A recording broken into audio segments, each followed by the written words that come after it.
Yun nga yung sinabi kong dark tips dati. Huwag mong pagtrabahuin yung babae. Puta, hindi ko pag-growing yan. Nung nakita to ni Doggy, sinabi niya na medyo narcissistic na daw itong tatlong ito. Gawin natin springboard itong Aristotle, Plato, Mao Zedong. Tama pag-claim dito ay iiwan ka ba ng babae pag mas mataas siya kumita? Huwag mo hayaan mag-grow ang asawa o girlfriend mo. Yes, sa 3 segundong sinabi ko yun, nalapdos na din at natitira ko pang 2 brain cell. Ito ay galing sa isang podcast. Di ko na sasabihin mga pangalan nila at mga itsura nila, sila ay naka-blur at parang nakapang KMJS ang pananalita dahil gusto ko malaman ng mga manonood na itong mga ganitong claim ay hindi galing kay Aristotle or kay Plato o kay Odysseus. Nung nakikinig nga ako nung podcast, parang yung nakatali yung pero gusto ko malaman niya na hindi importante dito yung nagsalita. Importante dito yung claim o yung topic na pinag-uusapan. Kasi sasabihin na naman, oh, rage bait yun, nadali ka, baby. Pero kung rage bait lang ito, ang importante lang sa ay yung mismong mensahe, yung mismong pinag-uusapan na hypothesis dito. Na huwag daw hayaan mag-grow ang asawa, girlfriend mo. Yun nga yung sinabi kong dark tips dati. Huwag mong pagtrabahuin yung babae. Huwag mong bigyan ng pera yung Marami babae. nag-react dyan, bro. Basic eh. Diba? Kasi sabi mo, problema pag nagkaroon sila ng malaking pera. Nag-grow, no? Puta, hindi ko pag-growing yan. Huwag mo hayaan mag-grow. Hindi, magwalis ka dyan sa bahay. Agaw mo, Magluto ka dyan. pagsangag mo kaya. Marami Pagsangag nag-react mo, dyan. oo. Kailangan i-clarify Kung mo. bang rage bait eh. No? Kahit naniniwala sa dito halfway, hindi nga siya kompleto rin eh. Na pag-dissect nung topic mismo na pag dumami ang kita ng partner mo, mas iiwan ka niya. So hindi to topic. Ito yung naging solusyon mo. Ito yung naging prescription mo dun sa mga makikinig sa inyo. Na huwag mo na lang hayaan mag-grow yung asawa mo. So para siyang pet. Hindi mo na siya palalaki, hindi ka na mag-grow kasama niya. Yun nga yung mas maganda na ma-challenge ka kung naging successful yung partner mo. Sana ikaw din, o kung hindi man, kasi hindi naman kailangan maging kasing level niya. Kahit nga yung act lang o yung effort to be a better person na dapat nga hindi mo nakikita sa partner mo, dapat ka sa sarili mo nagsisimula yan eh. Pero diba, kumukuha tayo ng iba't ibang mga inspirasyon sa kung saan. Kahit ang dami nag-react doon. Kasi nga, sinagot ko lang yung opposite. Kasi pag opposite ang ginawa niya, nag-grow siya, iiwanan niya ako eh. Eh kung ayaw niya, I think dun palang mali na agad yung premise eh, na pag nag-grow isang tao, iiwan ka niya. Feeling ko sobrang outlier lang or extreme, hyperbolic lang to na solusyon sa isang bagay. At nung nakita to ni Doggy, sinabi niya na medyo narcissistic na daw itong tatlong ito. pwede naman maging masaya ang babae kahit hindi siya nag-grow sa'yo eh. Tsaka Diba? sure ako lahat ng Okay, magsabi ng diba kasi walang sasagot ng oo dyan. babae, kung magpapakatotoo sila sa sarili nila, mas gusto nila yung nasa bahay lang. Look at you, look at mo, nilagyan ng music para mas maging malalim, di ba? Ako rin, so kumain ka ng tae. Sarap yan. Hindi porket may music, may mapupulot kang aral dito or mag-grow ka. Hindi na nakihirapan, mabibili gusto. Bro, Bro, pagka yun ang pinakaunang tamang nasabi dito, bro. tinignan mo yung mga lola at lolo natin, mostly sa mga relationship nila, yung tatay lang yung palo.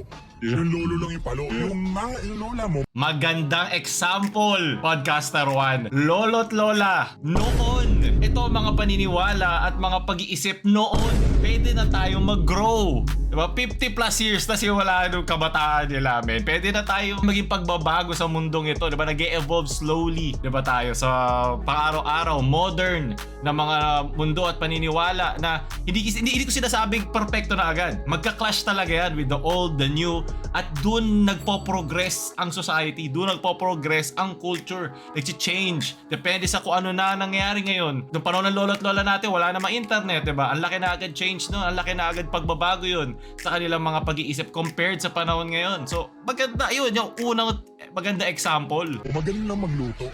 At mag-asikaso sa bahay. Wala naman silang pakiram kung nurse sila, doktor sila. Bihira lang naman yun.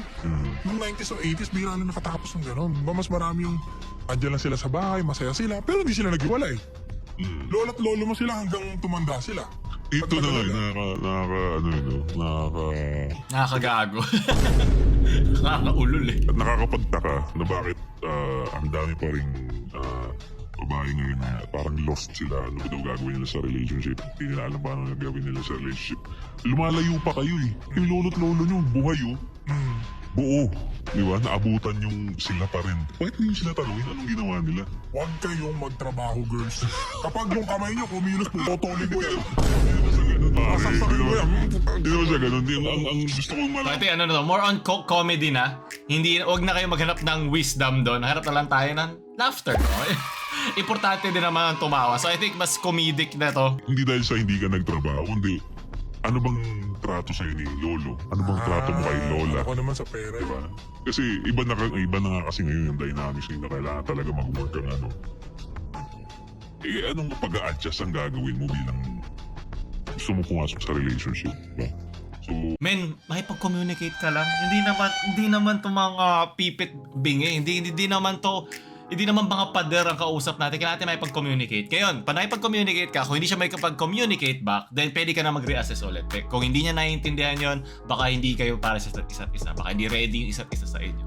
Yun na lang ang kunin natin. Pero, gawin natin springboard itong Aristotle, Plato, Mao Zedong. Gawin natin na yung claim, palitan natin to. Ang tamang pag-claim dito ay iiwan ka ba ng babae pag mas mataas siya kumita or mas successful siya. Gawin muna natin yung gender na yun kasi ayoko maging gender war na naman.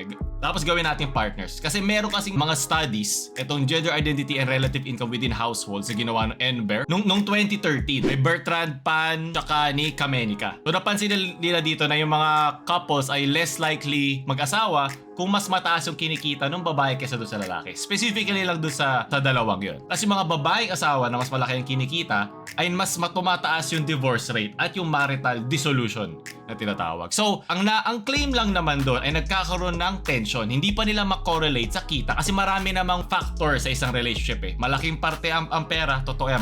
Yan ang isa sa mga pinakamataas na divorce rate at paghihiwalay ng mga partners. Pero isang parte lang yun. Pwedeng maglabas-labas na doon iba't iba pa mga problema kaya naghihiwalay ang mga tao. So, kanilang argument dito ay yung gender identity syempre at yung traditional expectation na dapat ang lalaki ang nagpo-provide. So, yun yung kanilang claim. Tandaan nyo, hindi porket nasa paper is, alam mo, 100% true. Okay? May iba't iba talaga mga studies yan. Iba-iba rin ang kanilang mga factors at iba-iba rin yung kanilang mga sample size at yung geography, yung sa anong klaseng lahi. Ano lang to, para madagdagan natin yung natututunan natin pag may mga ganitong mga rage bait na mga topics. Kasi gusto ko natututo rin tayo. Kasi in a year, meron na naman tatlong dyan na magsasalita sa harap ng podcast. Dapat tinataasan ng tariff ng mga podcast equipment eh.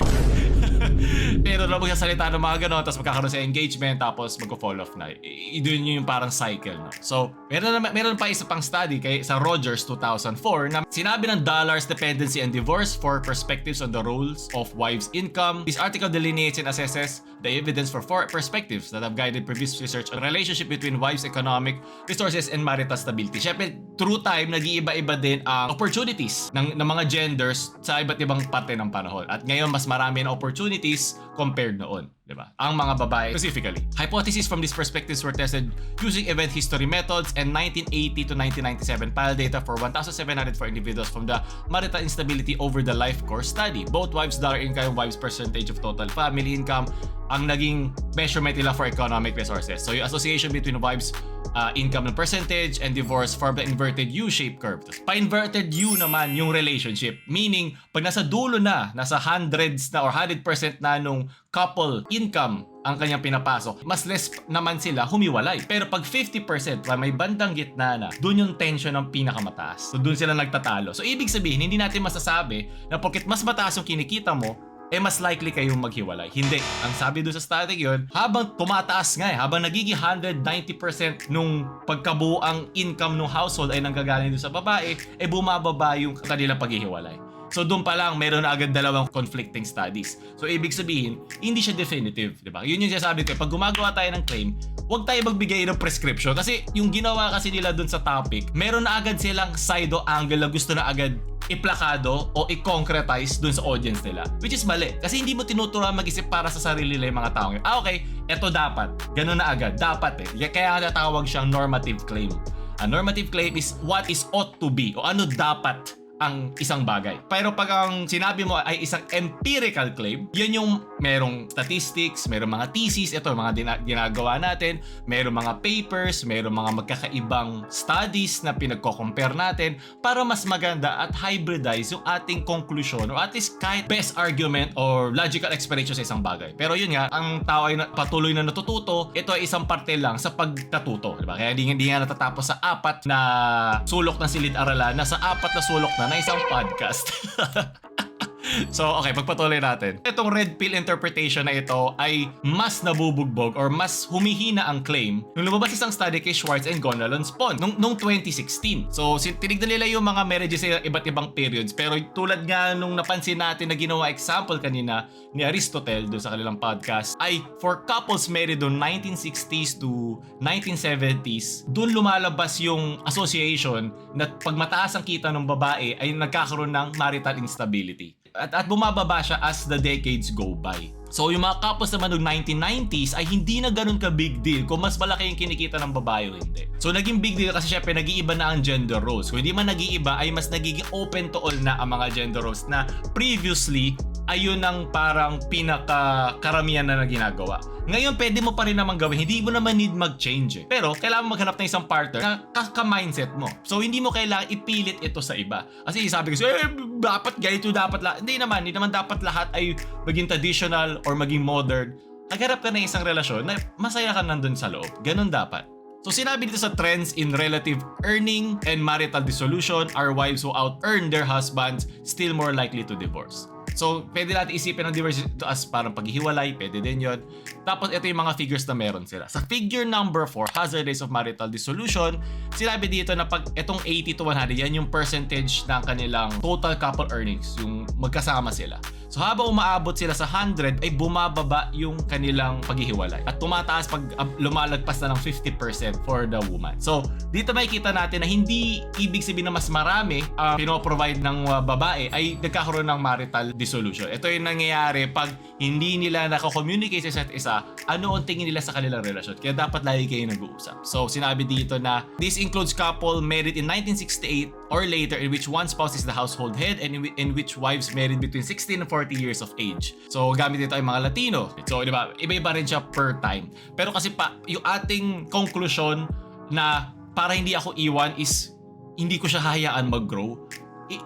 Ang dami nun. Literal, parang hindi mo pinapatch yung relasyon nyo o hindi mo pinapatch or ini-improve ang isa't isa. Dapat nga pa nakikita mo isang partner mo na nag-grow or natututo or naging successful. Dapat nga mas ganahan kayo na ikaw din eh. I mean, ano yun from your partner to you Kung ikaw yung mas successful, dapat tinetake mo with you yung partner mo kasi lahat ng success ng partner mo ay success mo din.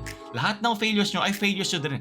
Kayo rin pareho yun. Kayo yung dalawa nagtutulungan. So kung ang take away mo ay wag ka na lang matuto, wag ka na lang mag-grow, wag ka na lang maging successful, then ang gusto mo ay pet. Then para kang si Omniman sa kay Debbie Grayson na I only think of you as a pet. Pero pinagsisihan din naman niya, di ba? Spoiler alert. I do love your mother, but she's more like a pet to me. Ganun lang tingin mo. So, doon pala alam natin na rage bait to. Ang layo nung gusto niya italon para magkaroon ng isang controversial take. Syempre yan ang mas pinaplug ng FB kasi mas marami nagtatalot na away sa ilalim. Pero tandaan nyo, wag nyo awayin yung itsura ng mga Aristotelian, yung tatlong Aristotelian na to ng mga philosophers. Atakihin nyo lang yung mismo argumento. Kasi once na sinimulan nyo ng atakihin yung kanilang pagkatao, magkakaroon ngayon sila ng bala para i-defend yung kanilang case na lumalayo ngayon sa topic. Kaya ngayon mas nag-focus tayo dun sa mismong claim. But na masiiwan ka ba ng partner mo kung mas successful siya sa'yo? So, dapat ang maging key takeaways natin dito ay kung mas successful ang partner mo, sana maging inspirasyon to sa'yo para gumising, diba? Para in your own way, in your own terms, ay magbanat ka ng buto or maghanap ka ng paraan na nag-work sa'yo. Di naman ibig sabihin kailangan habulin mo agad siya. Ang importante dyan ay makommunicate mo to sa partner mo para alam din niya pinagdadaanan mo at magkaintindihan kayo para nasa isa kayong korte, di ba? Hindi korte ng divorce. As in, magkakampi kayo dun sa 2v2 ng buhay versus ikaw at yung partner mo. Kung meron man tayo natutunan dito, kahit yung mga pinakita ko sa inyo mga studies or sa iba't ibang panahon at iba't ibang mga samples, dito pa hindi pa rin definitive eh. Wala dito ang nagsasabi na ang economic independence ng isang babae ay correlated sa marital o sa kanilang relationship instability. Ang sinasabi lang dito, pag meron instability sa isang relasyon, mas likely silang maghiwalay. Hanggang dun pa lang kasi yun lang ang pinakita ng mga findings. Pero yun nga kasi dahil din yung tatlong philosopher natin ay nagkaroon na agad ng claim about it, opinion lang nila yun. Okay, wala pa talagang definitive study para sabihin nyo, pero pinagpakita lang ako ng mga examples para lang masabi kung paano dapat tayo naghahanap ng opinion sa isang bagay para hindi lang tayo parang usapang inuman na naman na alam mo yung parang pang-inis lang o pang painit lang ng dugo para mas mapatagay ka, mas mapapapak ka sa sisig na bagong luto. Ito yung sasabi ko sa yung parang gray area. Sabihin na natin kaya yung lalaki nag-uuwi na 100k, yung babae ay 50k, tapos naging lalaki 100k, yung babae 150k. Hindi ganun kalaki yung significance nung change nung kanilang pagkalayo. Pero yung tingin ng lalaki ay para inaatake yung kanyang traditional gender role na sila dapat ang nagpo-provide sa family nila. Pwedeng magkaroon ngayon ng male identity threat doon as with any other gender. Pwede ka magkaroon ng female identity threat kung ganito ka lumaki o ganitong klaseng babae ka bilang mga partners. So dito sinasabi yung economic na standing nila sa isa't isa is just one factor kung bakit nagkakaroon ng dissatisfaction. So dito sinasabi lang na basta sa isang relasyon ay merong instability sa pagkakaintindi nila sa kanilang part dun sa kanilang relationship at hindi yun na-communicate sa isa't isa, doon nagkakaroon ng tension. Syempre, dahil big factor ang financial part ng isang relationship sa isang couple, karamihan talaga ay lumalabas itong isyong ito. Pero hindi siya definitive dahil lang doon. The same way lang na, example lang, so vlogger na sila Kong, di ba? Nagsimula si V. Cortez na walang-wala pa si Kong noon. Pero habang lalo siyang nagkakaroon ng fame, fortune, nandun pa rin siya. Hindi siya na threaten doon. Nagkaroon siya ng sariling industry niya or kanyang sariling business acumen at practices na siya mismo nagtayo. Kasi na-inspire siya kay Kong. Diba?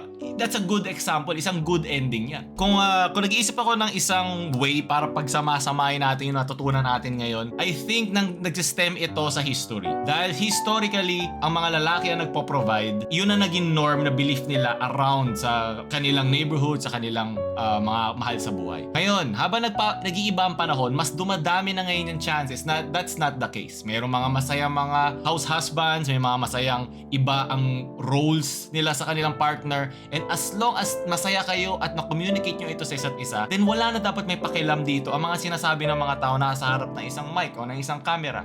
That should be yours. Sa inyo lang dapat yun. At yung naging tension na nakita natin throughout sa mga studies sa ito, yung mga sinasabi nilang male identity threat or female identity threat, ito lang ang naging proof na nangyari to sa history.